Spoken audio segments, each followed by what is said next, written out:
Something about airports feels ordinary, but it isn't.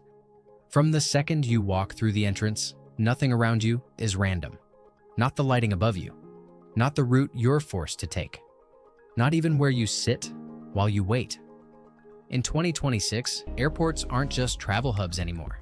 They are highly engineered environments designed to influence behavior. And the moment you step inside, you're no longer just a passenger moving from one place to another. You become part of a system. Every step you take, every pause you make, every purchase you consider is quietly being shaped. The long corridors, the polished floors, the placement of shops, even the charging stations you plug into, all of it is intentional. Especially for older travelers, these environments are designed to take advantage of fatigue, distraction, and time pressure. And today, we're breaking it all down. These are the hidden airport tactics most travelers never notice, the ones that affect your comfort, your decisions, and your wallet without you realizing it. Stay with me because once you understand what's really going on, you'll never walk through an airport the same way again. Let's start with something most people completely misunderstand. Have you ever noticed how the area around your gate feels calmer than the rest of the airport? The lighting softens. The noise seems to fade slightly. The seating feels more comfortable, sometimes even unusually plush. It feels like the airport is finally letting you relax. But that feeling isn't accidental. It's designed.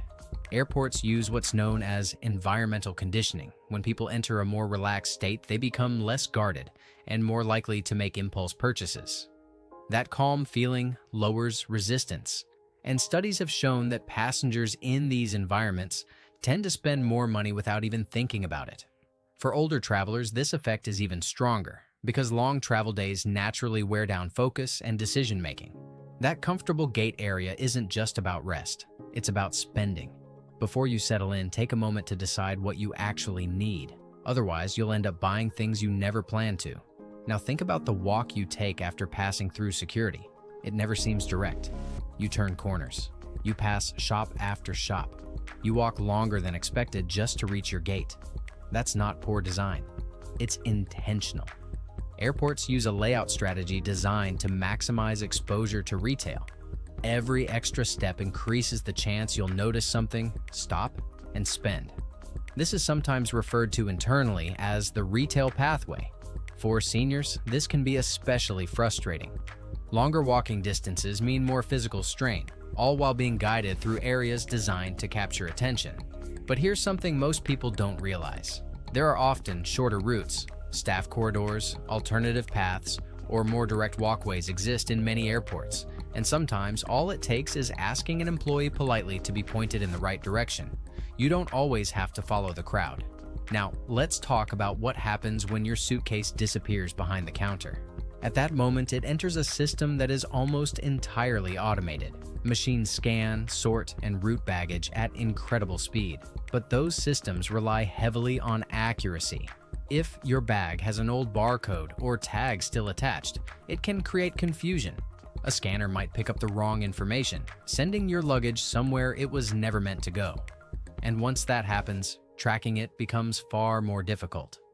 Before you travel, remove any old stickers or tags from your suitcase. It's a simple step that can prevent a major headache later. And if you want extra peace of mind, take a quick photo of your bag before handing it over.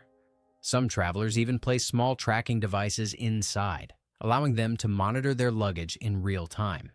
Now, here's something most people notice, but don't fully understand. Food tastes different on a plane. At cruising altitude, your sense of taste and smell decreases significantly. To compensate, airlines often add extra salt and sugar to their meals. That's why in-flight food can taste stronger than expected. But this comes with a downside. High sodium levels can lead to dehydration, swelling, and discomfort, especially on long flights. For older travelers, this can become more than just an inconvenience. It can affect how you feel for the rest of your journey.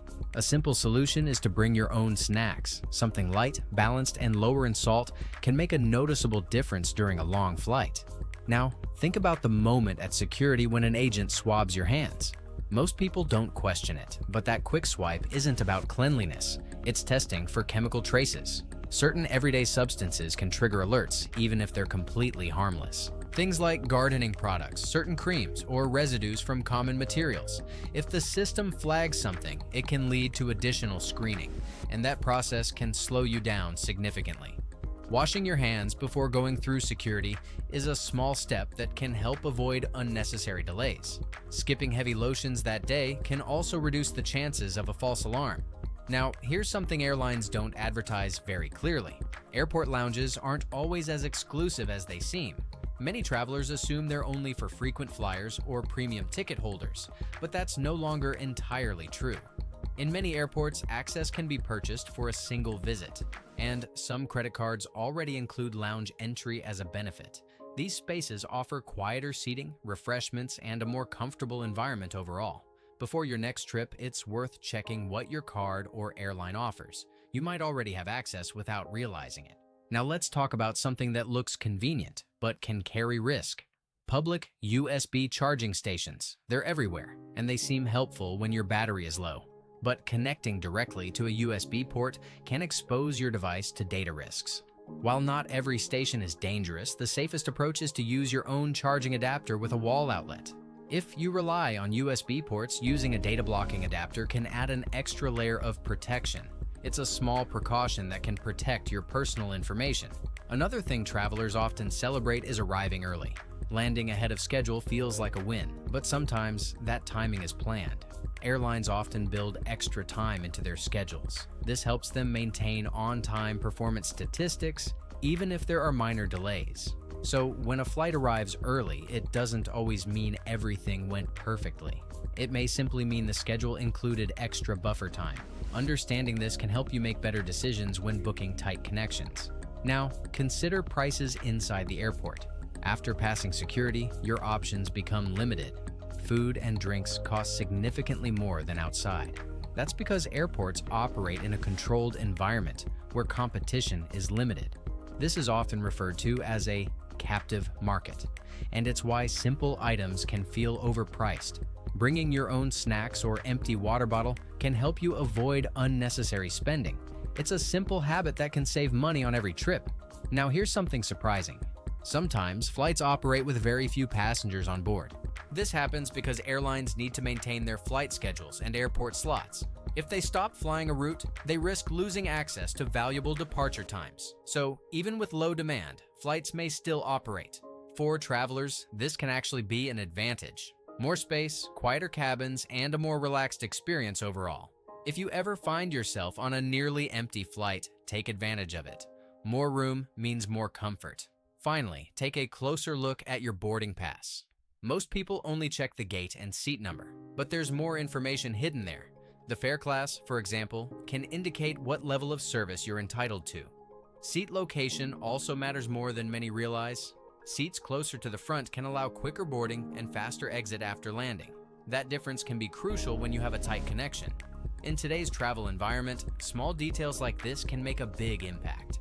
Airports in 2026 are more advanced than ever, but with that advancement comes a level of influence that most travelers don't see. Once you understand how these systems work, you can move through them more confidently. Instead of reacting to the environment, you start making deliberate choices. And that's the difference between a stressful trip and a smooth one. Now, I want to hear from you. What's something at the airport that has caught you off guard before? Was it the prices, the layout, or something else entirely? Leave a comment below.